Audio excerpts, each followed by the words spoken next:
What if one bad contract, worth $300 million, could kill a music empire? That's not a movie plot. It actually happened.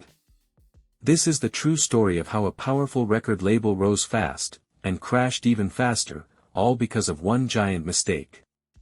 Let's break down the money, the deals, and the deadly contract clause that brought it all down. Section 1, The Rise of a Music Empire. Let's rewind. It's the early 2000s. The music world is changing fast. CDs are still king, but digital downloads are coming. Streaming? Not yet. Record labels are fighting to sign the next big thing. That's when a company called Murder Incorporated, later known as the Incorporated Records, hits the scene. Run by Irv Gotti, the label takes off with stars like Ja Rule, Ashanti, and Lloyd. They're everywhere, radio, MTV, even in movies. In just a few years, they become one of the hottest labels in hip-hop and R&B, millions in sales. Concerts selling out. Awards piling up. Major labels start paying attention. Then comes the big offer. Section 2, the $300 million deal. In 2003, Murder Incorporated signs a $300 million distribution deal with Universal Music Group. This was supposed to be the game changer. Money. Power. Access to global markets. But here's the catch. The deal included something called a 360 contract.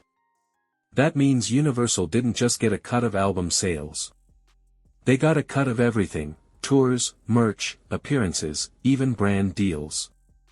Now, that kind of deal might seem smart for a big label. But for Murder Incorporated it was a time bomb. They gave up too much control. They made themselves dependent on Universal. And worse, they gave Universal a reason to pull the plug if things went south. Section 3, Trouble hits, the FBI and public image crisis. Things were going well, until they weren't. In 2003, the FBI raids Murder Incorporated's offices. Why? They believed the label was being used to launder money for a drug kingpin named Kenneth Supreme McGriff. There were rumors of violence, fraud, and dirty money. Even though Irv Gotti and his brother were later found not guilty, the damage was already done. Universal freaked out. Sponsors pulled out. Radio stations stopped playing their songs. TV networks avoided their artists. That's when the $300 million deal turned into a trap. Universal had legal control, and they used it.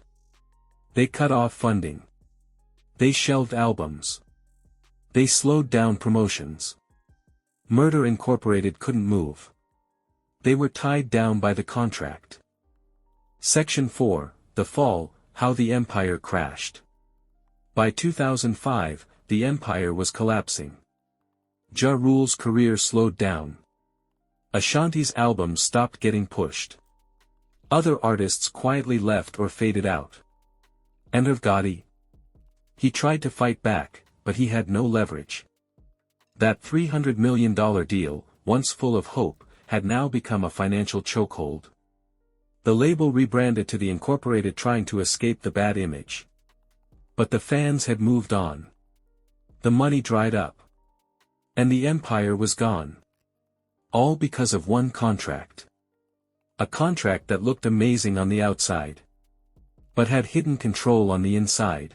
Section 5, What we learn from this deal. This story isn't just about music. It's about money, power, and control.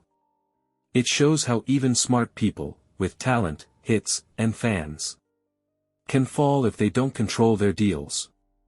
Labels, studios, and corporations often offer big money. But what matters is what's in the fine print. That $300 million wasn't a gift. It was a leash.